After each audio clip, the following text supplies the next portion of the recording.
Yo sup, NY3, and this is the Shining Victories update for Zing Zefras. Now, just a couple of points before we begin. By looking at the contents of Shining Victories, it seems that this set is going to influence the meta a lot, especially in the form of bringing Cosmos to the top, the other existing decks down, and preliminary tournament results do kind of suggest that. But until we get enough results, as well as for myself enough experience playing in this format, there isn't much point for me doing the side deck. So there will not be a side deck featured in this video, since that's sort of content for a few months down the track. Another thing is I slightly adjusted my setup because I realized that it was too zoomed in and I couldn't get both the head of Crystal Wing here as well as the words Shining Victories in on the same page. So I kind of adjusted it so that it zoomed out a bit more. So if you guys like this new zoomed out layout, tell me about it. If you like the old one more, I could change it back. It does give me a bit more room to work with, so but it does make it harder maybe to see the cards since they are a bit smaller. But anyways, let's get started. So a lot of you guys have been questioning the consistency of the deck after the hit of our several draw one cards. Now, hitting the draw one cards, we could compensate for that by running, a higher ratio of cards we didn't before, which you guys will see when I get into the main deck. So overall consistency hasn't really changed that much. Clogging is much bigger of an issue now, just because terraforming does not have that third target, which is the chicken game to go for, making the field spells clog quite a bit at times. But again, the overall consistency of the deck, the average consistency of the deck, I don't see that much difference compared to before.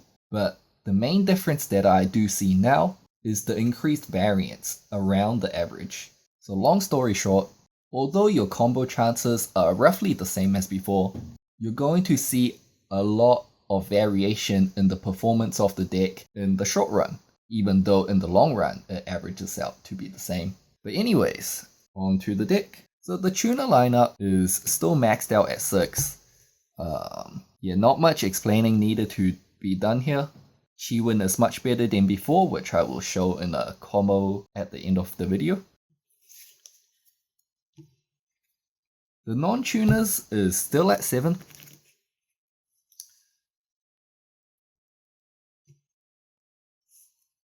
Two Swani, 2 Bien, 2 Bixi, 1 Pulau.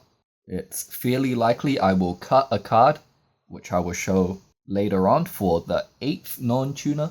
Again, just to compensate for the loss of the draw one cards, so we can consistently get our 1 Yangzing to pop for Sky Iris. Now just some quick maths. Right now I have 13. If I bump it up to 14, it works out to be almost exactly a 90% chance of opening at least one in a 40 card deck. Now the low scales, 3 Zefraxi, 1 Odd Eyes Pendulum Dragon. Now Zefraxi has been bumped to 3, again to proportionally increase our gel 2 discard targets in the deck after taking out a lot of draw 1 cards. Now there's also an Omni scale, so Monkey Board, it's a low scale and a high scale of course, since it's going to be able to search out our high scale, which is the new addition, the Unicorn. His downside effect of bumping himself up to scale 4 is not a problem in this deck, since we're trying to pendulum summon 6s. And he's also in one of our new combos that I'll be showing towards the end. Now Unicorn, both of his effects does not matter in this deck. However, it is both a Iris target and a Monkey Ball target, as well as being a scale late. So that is also part of some new combos, as well as help us not clog the same hands that we would have clogged before. The rest of the high skills, Eccentric Archfiend is down to 2. Zephyr is still in here. And Triple Zephyr New, which is obviously still gonna be maxed. Zefra still here for the same reasons. If we have Oracle, we don't want to use Zefra as a scale if we can help it.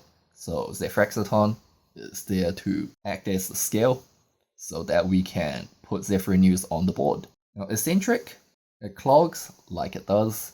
Ideally, I would only want to run one going first because it is searchable of Odd Eyes Pendulum Dragon, which is the reason we have Odd Eyes Pendulum Dragon here instead of the Phoenix. And it's just a great searchable out to problems still. And if I'm going second, ideally I would want to have 3 so that I can open up doubles, use one to remove some back row, and use the other one as the high scale. Now I might cut the Eccentric down to 1 since the main deck is geared quite heavily at going first. Also, with the addition of Monkey Board, we can Pendulum Summon our Eccentric and our Odd Eyes Pendulum Dragon, which is always handy to have. And that's all for our monsters. Now the spells, I'm running 1 Yang Prana, triple Oracle, triple Sky Iris, a Soul Charge, triple Terraforming, the 1 Upstart, 2 Yang Path. The 1 trap is, the only trap I run is still Zefra Divine Strike. Now most of these are pretty self-explanatory. Now double Oracle do clog, double Sky Iris also does clog, and opening any 3 combination of Oracle, Sky Iris, and Terraforming. So if you open 3 of those, it is also a clog, even including opening triple Terraforming because Chicken Game is gone. But you still have to proportionally increase your combo pieces to maintain the same combo rate, the same consistency as before. Now the Sky Iris increased ways to get to Jiao-Tu.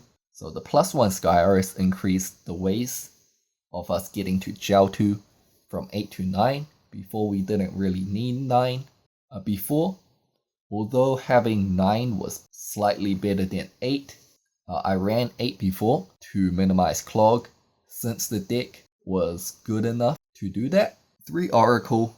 We still want a high field spell count for our Ancient Fairy combos, so that is maintained at 9. Oracle's stacking effect has become slightly more important in the combo, which I will show you later on. Soul Charge is in here. Soul Charge is a very versatile card, quite blowout most of the time. Not very good if you open a full pendulum hand, which does happen sometimes. But its versatility comes in, you can use it as a way to play through heavy back row. They negate your stuff, you bring them back. It's also a way to play through heavy front row negators such as Cyber Dragon Infinity. They negate your stuff, you bring it back, which makes it slightly better than dedicated cards, especially in the main deck, such as if you wanted to main a Chalice for the Infinity, or if you wanted to main a MST for the back row. Soul Charge in a roundabout way kind of does both. Also, Soul Charge has the best first turn applications out of all of those other cards. The 1 Upstart combos very nicely with Oracle stacking effect, so it's still in here. Now giving your opponent life points is not that big of a deal unless it's against Cosmos and you didn't open the blowout against them. Yang Path is still at 2. Yang Prana. Now Prana is a bit questionable. This is the card that I might take out for the 8th Yang non-tuner. Prana does give you a main deck searchable out to a lot of scenarios, especially back row decks such as the Demise decks. Prana did become a bit weaker with the loss of Chicken Game since we can't just crash 5 Yang Zings into something and not take any life point damage. But nevertheless, crashing 5 Yang Zings into their monster, searching out Prana with the Zefra and nuking a lot of back row, including especially Floodgates in those Demise decks, is really good. Its +500 is also very useful when coupled with Swani. Swani gets boosted up to 2-4, so it's a nice out to Vanities and Majesty's Fiend. And depending on what text people float towards when the meta is more defined, Since the meta is going to be heavily Cosmo based, people might flock to Kaijus. Now Interrupted Kaiju Slumber does make all the Yangzings miss timing. So Prana's third 3+ ability, protecting all Yangzings from destruction, pretty much negating a slumber, can be quite useful as well. Yeah, another very versatile card. However, as I said, it might get cut for the 8th Yangzing non-tuner, just because having Iris and no Yangzings to pop is coming up a bit more frequently than I would like. Now the extra deck, Herald is obviously still here. Chamber Rider still the best 5. Metaphys Horus is still the best 6, I believe. Yazi, Ancient Fury, key combo pieces. The 8s, 1 Ignister. The Ignister hit didn't really affect us. Baxia is still triple. Crystal Wing Synchro Dragon. He is extremely good. However, he does come up very seldom due to his summoning conditions in this deck. So out of the whole extra deck, he is the most optional. Void Ogre still here, still strong. 9s we have Trishula and Chaofeng.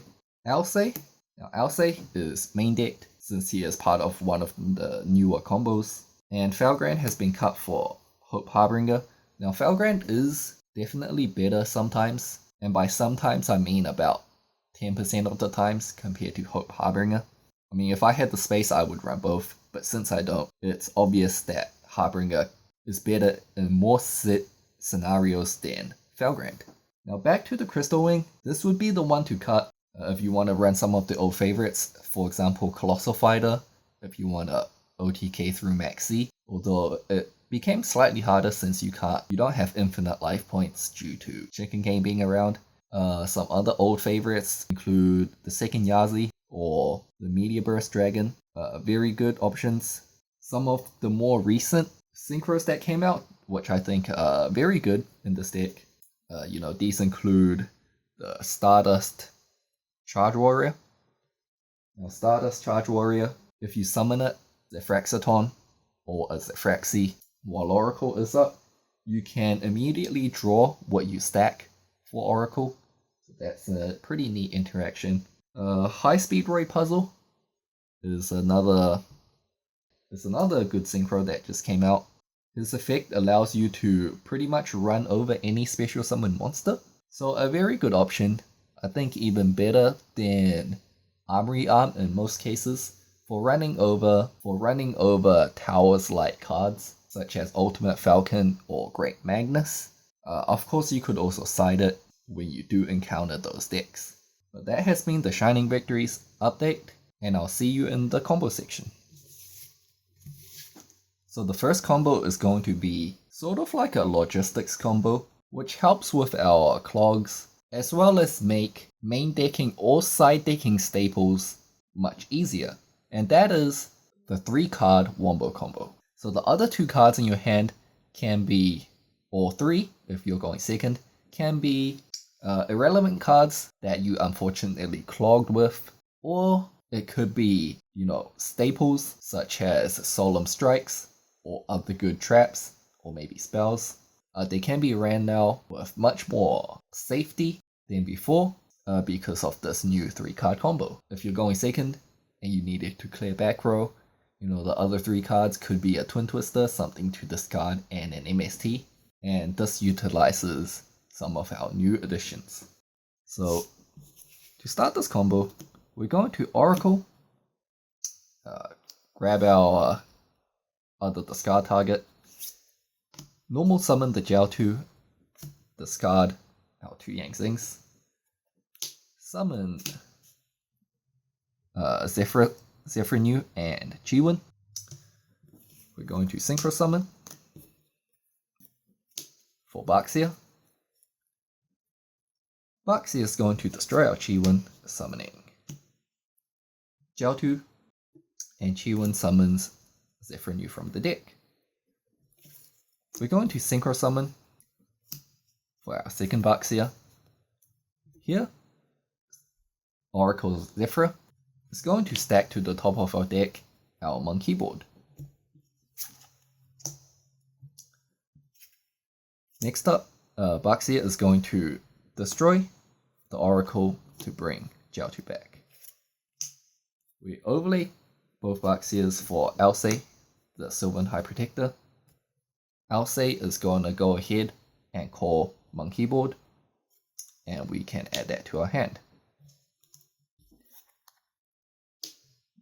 Next up, we're going to activate Monkey Board to grab our Unicorn, and we're going to activate that as well. So now we have scales 1 to 8 to Pendulum Summon our 2 Zefra.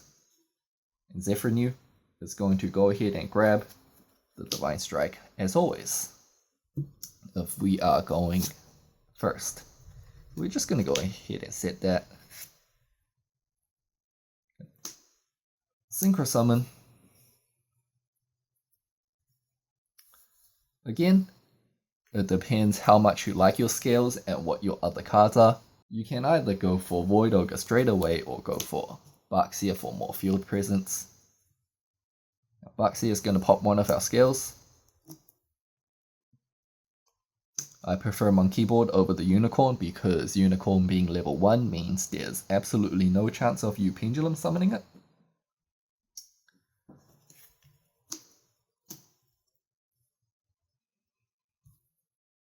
And then we're going to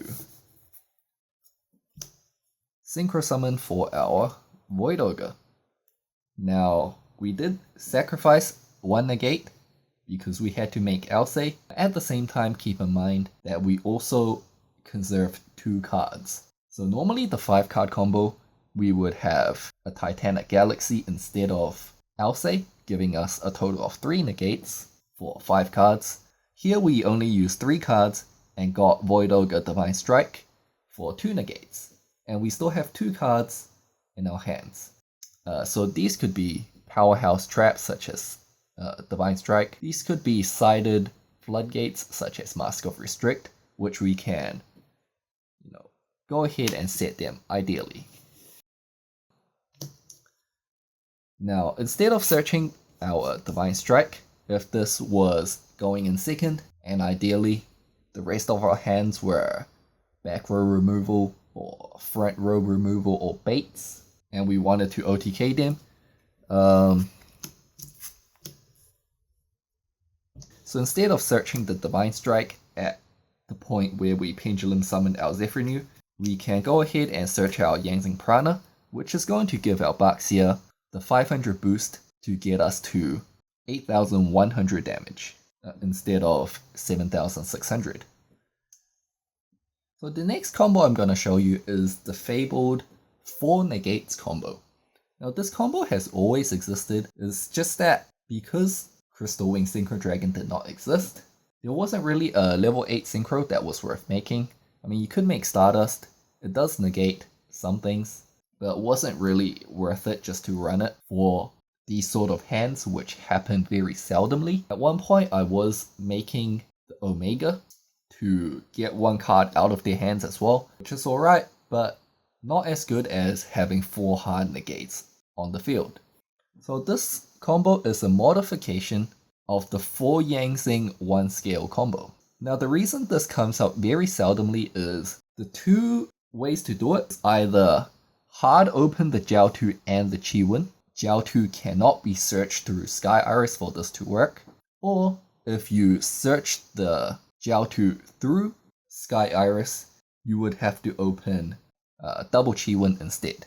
So both are pretty difficult, so you shouldn't expect to see this combo happen a lot throughout the day. Probably once or twice at a regional is a fair amount for this to happen. But it is pretty cool, and I do want to show you guys the ultimate Four-negate combo. So we're just going to go ahead and do it with this hand. So first up, normal the Jiaotu, discard Chiwen, and another Yangzing. So this is going to summon the Yangzing that's not Chiwen, and Zefra from the deck. We're going to Synchro Summon for the first Baxia. Baxia destroys BN, summoning Jiaotu from the graveyard. Chi1 summons itself, and Bian summons the second Zefra from the deck. Next up, we are going to make the Ancient Fairy Dragon.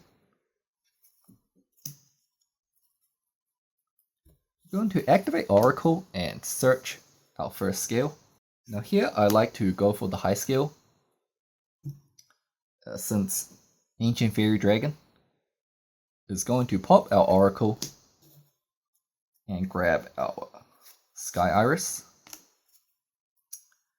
And Sky Iris is going to search Odd Eyes Pendulum Dragon instead of Unicorn, because in this build I'm only running one Unicorn, which is the only target for Monkey Board.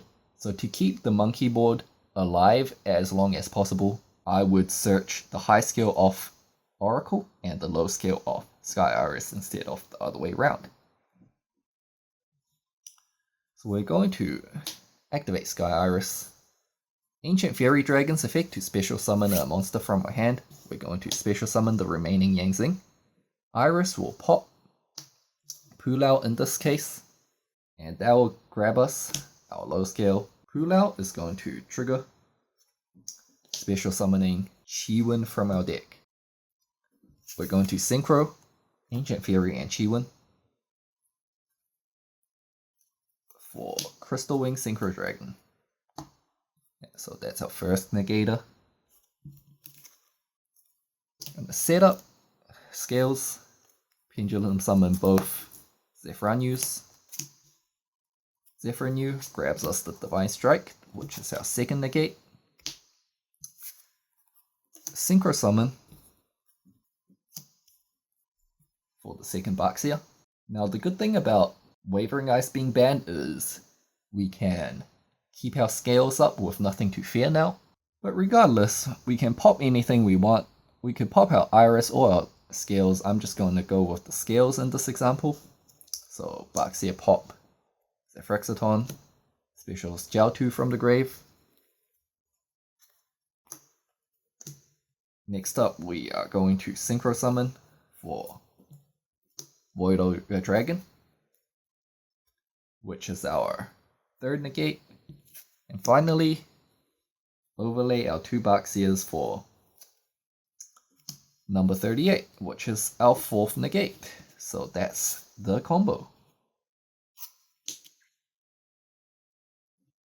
We can negate one monster effect, two spell traps, as well as one anything. Unlike Void Ogre himself, Hope Harbinger is going to be able to grant you protection during your own draw phase and standby phase. Two spells, but not traps. So that's a slight additional layer to the protection that we have. Hope Harbinger is also able to absorb things such as Pantheism, so that they can't get the banish from grave effect when you negate their Pantheism. Against Cosmos, we can negate typically all three of their plays, one being their Island, which is a spell trap, the other being E-Tally, which is another spell trap, and their final play would be the normal summon, which is a monster effect. And we still have one additional negate left for maybe a Raigeki or something like that. Now keep in mind, in this combo we also put a Chi1 in the graveyard, even though we've banished one. We still have the second Chi1 in the graveyard, which is always good to have just in case the worst scenario happens and they get over this board, which is potentially going to be using kaijus or other similar tributing your opponent nonsense monsters. But that's the video. And do tell me how you think about this new camera setup, about it being all further away and stuff. So yeah, see ya.